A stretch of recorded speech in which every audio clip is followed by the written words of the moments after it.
Hey, Christ Community Downtown. My name is Gabe Coyle, and I'm the campus pastor at Christ Community's downtown campus.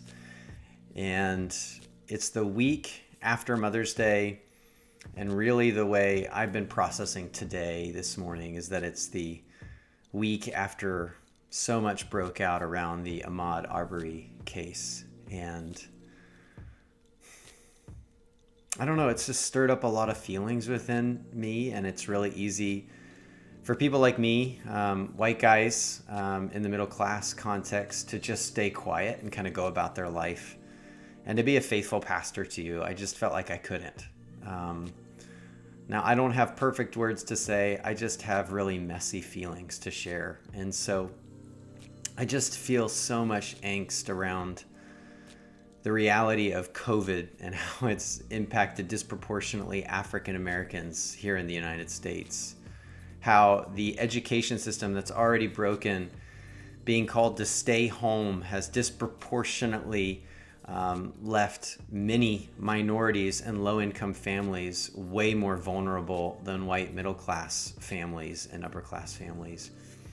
I feel deeply broken over the fact that there are 55 homicides that have taken place in KC Mo, many which will remain unsolved. And I'm not trying to point any fingers at all, but many of those are not going to capture any sort of media attention, stir any sort of angst. Most will go unnoticed. And frankly, the story of Ahmaud Arbery, given enough time, maybe a couple weeks, the media will have moved on to something else. And once again, that's not to point any fingers or blame. It's just the reality that it's so easy to hear terrifying stories, especially as a white person, and to just move on. And I couldn't just move on, not in terms of trying to be a good pastor to our community downtown.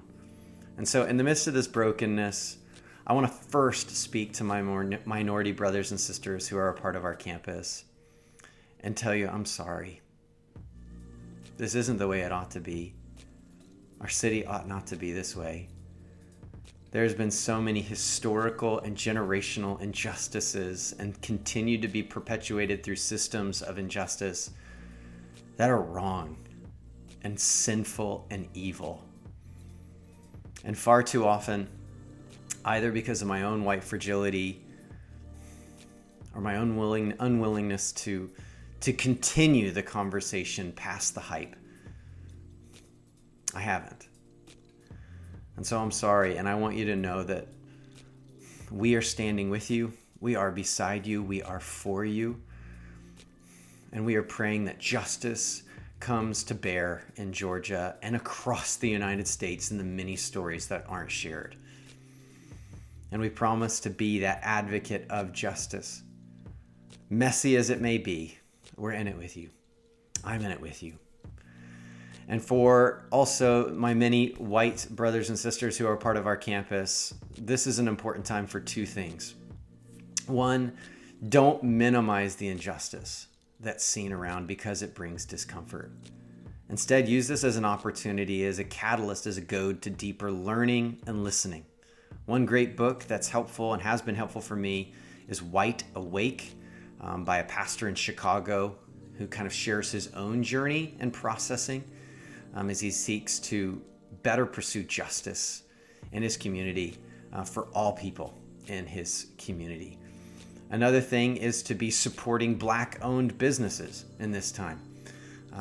Gates is a great barbecue place, and so is Arthur Bryant's. I mean, there's so many great barbecue places, but those are two Black-owned businesses that you can intentionally support through some Takeout Tuesday actions.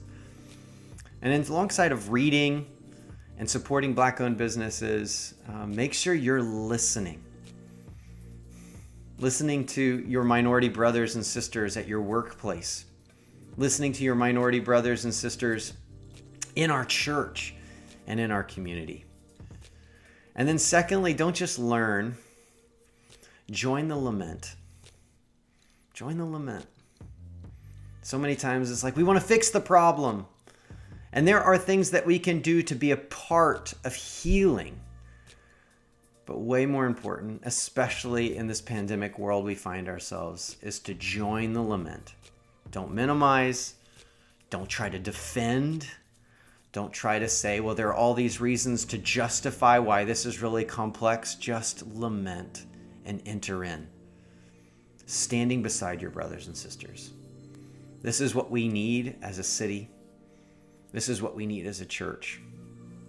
This is what we need as a family. Well, I love you so much. We as a church, we're here for one another. So be reaching out and caring for one another. I've already had some opportunities to pray with some of you. And I am always available for an email or a call just to have a moment of prayer together. But I want you to know we love you and we're here for you, praying for you this week.